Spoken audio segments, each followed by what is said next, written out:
Hey guys, Pete here. This will be my Mr. Robot Season 4 Episode 6 recap and review. The episode was titled 406 Not Acceptable. It was written by Amelia Gray and of course directed by Sam Esmail. In Episode 6 we have 3 stories playing out in 3 different locations. The time is counting down to when Elliot's shipping hack will go through and his usefulness to the Dark Army will no longer exist. It all occurs in the lead up to the meeting of the Deus Group that White Rose has arranged to replace Philip Price as the CEO of E-Corp. Overall, it was a pretty good episode, even though it sets up roadblocks more than it actually moves things along. Elliot's part of the story outshines the other 2 in a way that I just wanted to get back to it. But the Vera and Darlene stories each end up delivering something of value by the episode's end. Beyond these, we have a short Minister Jong scene and Leon's return to drop off the Oxycontin Elliot needs for his plan. If you've been following my Mr. Robot recaps, you know I have not been excited for Fernando Vera's return, so I'll start with that part of the story. The biggest problem I have with the Brave Traveler is that I don't really care what he wants, because it's hard to figure out how it aligns with the life and death situation that Elliot finds himself in. To this point, it's felt like Vera's return would only be an obstacle that would slow Elliot down in the pursuit of White Rose and the Dark Army. From what we know, he wants to be the king of New York, and he wants Elliot to be his architect. Since Vera is the man who killed Shayla, there doesn't seem to be an ending to the Mr. Robot series that involves him getting what he wants and having Elliot by his side. In episode 6, he's kidnapped Krista, who is Elliot's former therapist, because he thinks she'll provide him with the information he needs to get into Elliot's head. While I didn't enjoy watching his telling of the little bitch and the bully story, I guess it does add an extra dimension to what he's trying to do. He wants to break Elliot down so he can be the one to bring him back up, and in that process, he'll own him. It's an interesting replacement for the idea of Vera just trying to win him over based on their spiritual connection or whatever is going through Vera's head, but for me it isn't enough to make me want to see more of this character. As far as I'm concerned, what turns out to make this work isn't what Vera wants or plans to do, but what he actually gets. While we like Krista and Elliot clearly cares about her, we've already seen more important characters die this season. In the last 24 hours, as far as the time frame's concerned, her captivity just doesn't feel that consequential.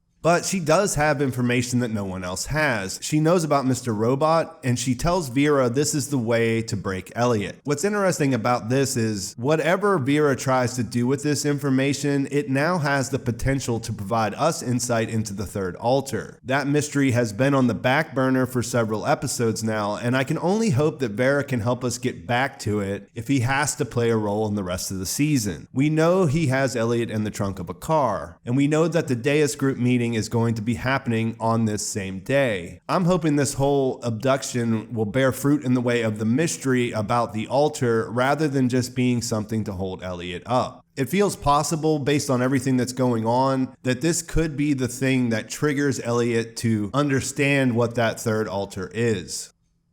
The time frame of season 4 is pretty insane when you think about the Alderson siblings. We catch up with Darlene at Angela's place not too long after the events of episode 5. Angela's place works as a perfect backdrop for the most visually interesting thread of the story thanks to her painting the walls black and hanging photos everywhere with the faces of the people covered up with colored tape. We get a nice conversation to start things off where Elliot apologizes for being an asshole, and that serves as a reminder of how crazy the past couple of days have been for these two. Take a second and pause and think about what has transpired since Christmas Eve and remember that it's still Christmas Day. Darlene pauses when she sees Angela's ballet shoes and then gets confronted by Dom, who has been sent by the Dark Army. In case you forgot, Darlene seduced Dom in season 3 in an effort to steal her FBI credentials. Earlier in this season, we saw that Dom still has romantic feelings for her despite holding her responsible for ruining her life. Dom is now a Dark Army operative that has to do whatever they tell her to in order to keep her family safe. She holds Darlene responsible for that. After she locates Darlene, Janice orders Dom to kill her since White Rose is essentially only looking for Elliot. Dom's character is painfully restrained this season because of the situation. Where she was always one of the more dynamic characters, now she's trapped, and we know she cares about her family to the extent that she wants to do whatever is necessary to protect them. At the same time, she is not not a ruthless killer. She's capable, she's cunning, she's a great FBI agent, but she's not a hitman. Since Darlene has rigged their phones to locate each other, that's all the Dark Army needs if she won't give up Elliot's location. Realizing she's expendable, Darlene tries to plead with Dom, who does a good job of explaining how she has no choice but to do what they say. In the climax, Dom holds her gun up and begs Darlene to kill her. It's surprising, it's a desperate move. It's the only out she can come up with that keeps her family safe. Darlene probably would never have gone through with it, but Janice enters the room to learn that Dom can't follow through with her orders. As Janice thinks over the situation and what to do, Darlene manages to wipe her phone. In the same way that Vera getting the information about Elliot's disorder adds a dimension to his part of the story, Dom and Darlene being held by the Dark Army opens up their part of the story. There's a cliffhanger built in, and there's nothing about Janice's character that tells me she won't immediately follow through with hurting Dom's family and keep her word that this will be so painful for her. Vera has a plan to inflict pain on Elliot, and Janice is set to do the same for Dom.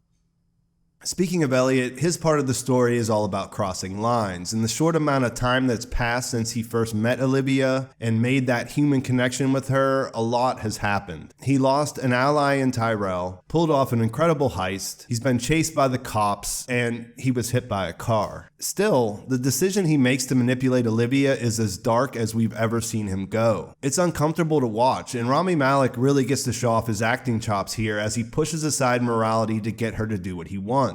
It's fascinating because we like Elliot. You can't watch the show and not like Elliot, right? So here he is crossing lines and doing the unthinkable. He sets her up, putting Oxycontin in her peppermint mocha, and despite Mr. Robot's objections, using everything at his disposal to break her down. To her credit, she tells him how things really are, and how everything he's done has caused real-life consequences for so many people he's come in contact with. It's not like Elliot isn't aware of these things, but it feels like he needs a reminder at this point in the story. Everything about their interaction seems necessary, and it makes for a gripping episode of television. Much of this series is hinged on Elliot not thinking through the consequences of his action. In the beginning, his intentions were good. He wanted to change the world for the better. But as the story nears the end, he's reduced to fighting for survival. It's a little bit harder to get on board with what he's doing in that scenario, although it's not hard to believe that these are the choices that he would make. In this process, he's destroyed another life. And what struck me most about this part of the story was that it didn't cross his mind that she was going in the bathroom to kill herself. As viewers, it felt obvious to us. We saw the razor blade, we got the explanation of it, but it appears as if it never crossed his mind, or worse, that he didn't care either way. In the lead up and throughout this situation, Mr. Robot tries to be the voice of reason. As they leave her place, Mr. Robot tries to make sense of what's happened and what they're up against going forward, right up until the moment Vera's goons throw Elliot in the trunk of their car and drive away. The episode ends there with the clock still counting down until the shipping hack goes through and Elliot is of no more use to White Rose.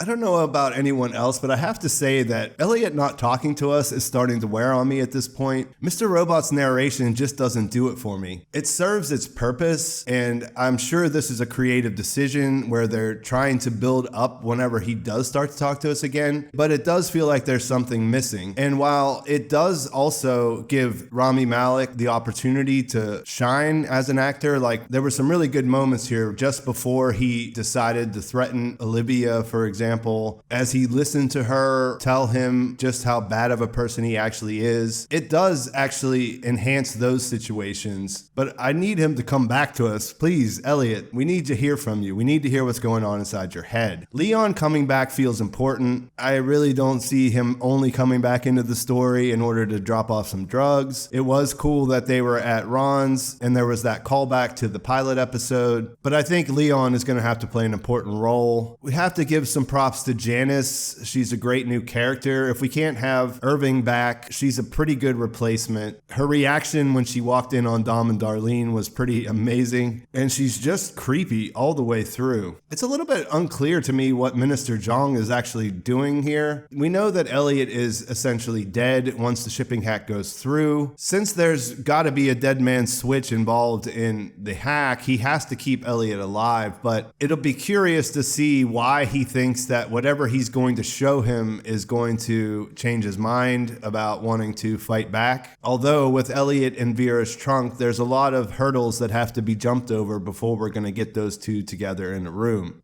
So like I said, I think it's a pretty good episode. Let's hope Vera is our key to the third altar and Elliot figuring out what's going on there. I'm interested to find out how Dom is going to fight back. She's pretty much got her back against the wall and her family is going to pay the price. We have a Deus Group meeting right around the corner. Even though they're both captives currently, Elliot and Darlene were able to own the group's bank accounts. So I'm excited to see what happens next. Let me know in the comments what you think. How do you feel about Elliot's dark turn? How do you think he's going to get himself out of that Vera situation? How is Leon going to play a part in the rest of the story? Please like this video if you enjoyed it. Please subscribe to my channel if you haven't already. Sorry about last week. I had every intention of making a video for episode 5, but it just didn't work out as I was traveling and I couldn't get it together. Thanks for watching. I will talk to you soon.